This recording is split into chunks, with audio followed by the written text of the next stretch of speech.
kuinua viwango vya kumwamini Mungu. Kuinua viwango vya kumwamini Mungu. Kuinua viwango vya kumwamini Mungu, nini maana yake? Maana yake kuongeza imani yako kwa Mungu kuliko ilivyokuwa awali. Jambo la kwanza, kuongeza imani yako kwa Mungu kuliko ilivyokuwa awali. Kama unaandika, lakini ni kama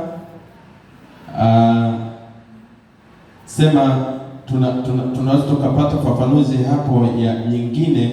Ni kama vile upo kwenye kesi, umeipeleka kesi yako kwenye mahakama ya mwanzo. Sasa kama vile unakata rufaa kwenda mahakama aidha ya wilaya na nyingine. Maanake hapo tunasema tunaongezeka imani kuliko ile ya awali.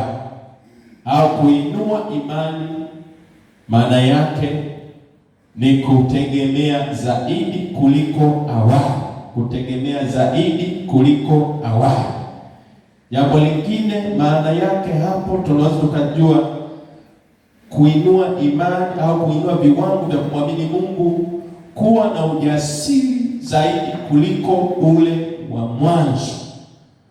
Kwa hiyo nikikupa tafsiri nzuri ya kuinua viwango vya kumwamini Mungu, maana yake ni kuongezeka imani yako kwa Mungu kuliko ilivyokuwa awali. Kuinua au kumaanisha kutegemea zaidi kuliko kuwa kwa awali. Kwa nini tunatamani tujifunze hili somo, au Mungu amenipa hili somo tujifunze jioni hii ya leo na siku kadri jinsi zitakavyokuwa zinaendelea? Watu wengi wa leo sio kana kwamba hatuji makanisani, sio kana kwamba hatuombi, sio kana kwamba hatufanyi ibada. Tunafanya ibada, lakini tumefika mahali tumezoelea mno ibada zetu. Tumefika mahali au maisha yetu hayana mabadiliko. Hatuoni kana kwamba kama vile, na wengine wamefika mahali wamechoka, wamekata tamaa kabisa. Makanisani ni kama vile sehemu tu ya wajibu, kuja tu, na wakitiwa moyo kidogo wanaishi kana kwamba hii inatosha. Lakini nataka nikwambie, huyu Mungu tuliyomwamini ni dhahiri, anafanya mambo kupita kawaida kwa watu wake. Nataka nikwambie kana kwamba huyu Mungu tukimwamini katika viwango vile vinavyotakiwa, sisi sio watu wa kawaida. Na utazame vizuri jirani yako, umwambie wewe sio mtu wa kawaida. Bwana Yesu asifiwe sana. Tunataka tujifunze hapa, yamkini Roho Mtakatifu anataka tutembeze hapo. Kuna siri zilizojificha au kuna hazina ya Mungu iliyojificha kwa watu wake. Sasa itategemea tu sisi wenyewe, tukiamua kwenda zaidi ya hapo, tukiamua kutenda zaidi ya hapo, tukiamua kuamini zaidi ya hapo, wapendwa, mabadiliko yapo.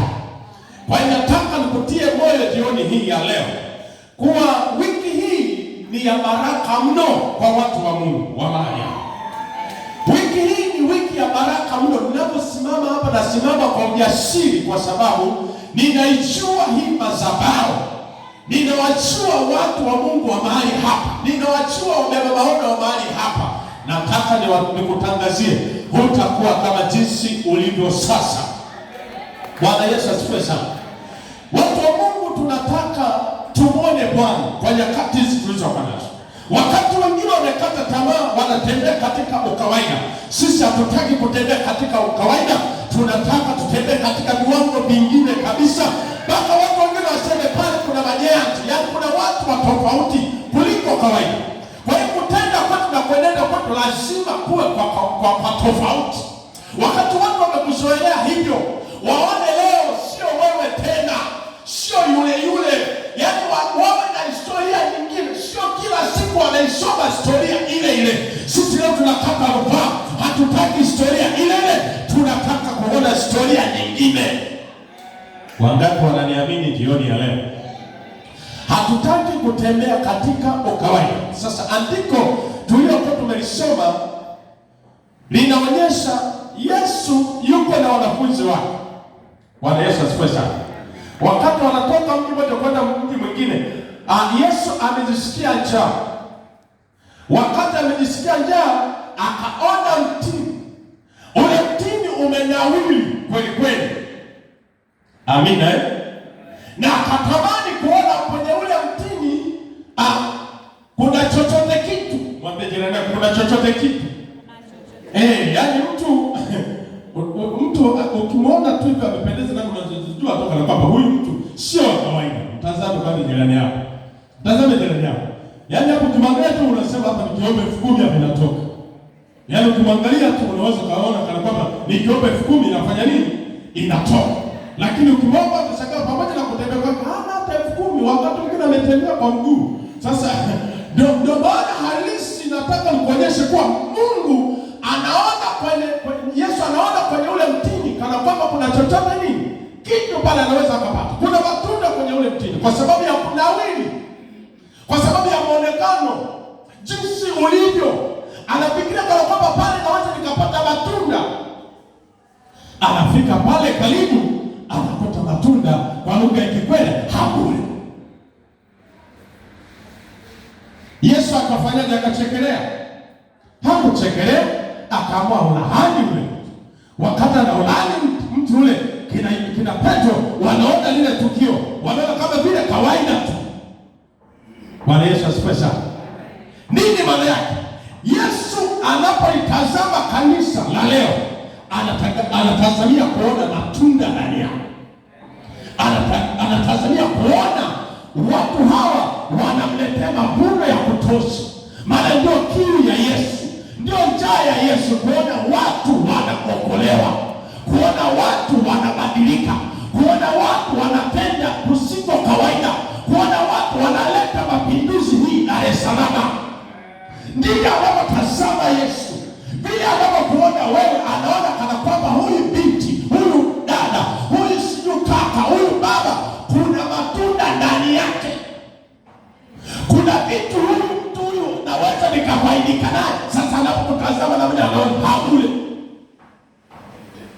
Unafikiri Yesu afanye nini sasa? Bwana Yesu asifiwe. Picha ya kanisa tuliyokuwa nayo, wanokole wengi, watu kwa nyakati tulizokuwa nazo. Yaani ukiwaona hivi kwa nje ni wazuri. Ni wazuri. Tena mkifika hapo mnaimba kwa pamoja kanisa. Au mimi. Unawaona ni wazuri. Ni watu walionawiri, lakini maisha wanaoishi hawa wa Pentekoste ni maisha magumu. Ni maisha ya kuhemea. Labda nitumie lugha kidogo ya mtaani. Ni maisha ya kuhemea.